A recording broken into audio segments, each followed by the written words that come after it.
And what Paul did was he went into the Agora. Every place he went, he identified what those idols were, and he went after them. Now, we have to do the same thing. And at this point, I need to, under this heading, I need to deal with an objection. And here comes the objection. It goes like this. Well, yeah, of course, Paul always had to preach against idols. And you're saying that we have to preach against idols to ever really preach the gospel in a life-changing, culture-shaping way, but we don't have idols anymore. We're in modern Western culture, and people aren't bowing down to little statues anywhere.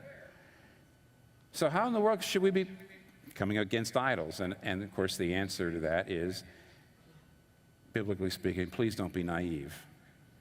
By the way, if you want a far better, I think, version of the message you're getting from me right now, you might want to look up an old worthy Puritan named David Clarkson, whose 3-volume set of works was put out by Banner of Truth a long time ago, but it's out of print now.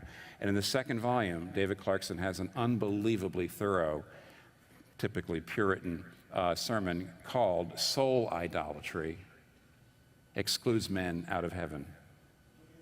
And his whole point in there, which is pretty obvious from reading the scripture, I'll give you a little bit of the scriptural underpinnings, is this. He says, honestly, he says, physical idolatry, bowing down, with your body to a physical image, is not really all that different and a lot less prevalent than the real sin, which is what he calls soul idolatry, bowing down to something that probably doesn't have a physical image in your heart. In other words, you can make anything into an idol. Anything at all. Doesn't have to be a statue. It almost never is. Now, where do you get this from the scripture? Recently, I was looking at some of the great passages in the Old Testament about idolatry are Ezekiel 16, Jeremiah 2 and 3, Hosea. And there, those prophets use one of the 3 basic metaphors in the Bible for idolatry. One of the basic metaphors is that of spiritual adultery. We love our false gods, and therefore we commit spiritual adultery with them. Another metaphor is not the marital metaphor, but the political or covenantal metaphor. We serve idols. They become spiritual masters. And the third, of course, metaphor is the religious metaphor that we look to our gods to save us. We sacrifice to them. And what they were doing in Jeremiah and Ezekiel, especially Jeremiah and Ezekiel, they talked about idolatry. And at one point they said that you have bowed down to the gods, you committed idolatry when you entered into treaties for political protection, protective treaties with Egypt and Assyria.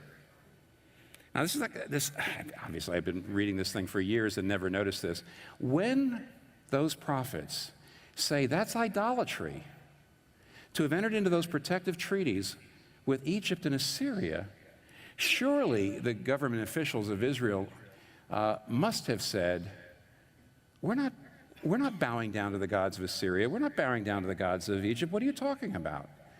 But what the prophets were trying to say is those protective treaties were basically, they gave up money, they allowed high taxes, they gave up a lot of independence, and therefore they took on political subjugation so that the great Egypt or the great Assyria would protect them. And what the prophets were saying is when you look to some created thing to give you what only God can give you, that's idolatry. They weren't bowing down. But when you look to anything to give you what only God can give you, that's idolatry. Let's drill down briefly so we can move on here. But what's an idol? An idol is anything in your life that is so central to your life that you can't have a meaningful life if you lose it. Idolatry is anything you look at and in your heart of hearts you say to it, if I have that, then my life has value, then my life has meaning. And if I would lose that, I don't know how I would live. You see, an idol can be anything. An idol can be family and children. It can be career or making money. It can be achievement or critical acclaim. It can be social standing, a romantic relationship. It can be your competence and skill. It can be physical beauty, either in yourself and or in your partner. It can be some political or social cause. It can be your moral record. It can be, and we'll get to this in a second, your religiosity. and your religious activity, and even your ministry success. All of those things can be idols. Here's why.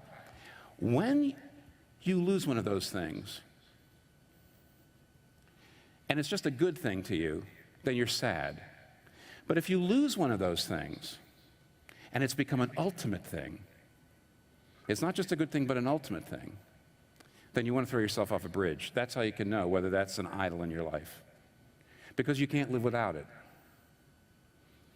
And there's all kinds of people out there. In fact, most people in America say, I believe in God, maybe even say, I go to church. And yet, they are so invested in their career that if it goes south, or they're so invested in a particular romantic relationship if they break up, or they're so invested in their ministry success that if it goes south, you want to kill yourself. And that shows that you're in the thrall of an idol, or you're in the arms of an idol.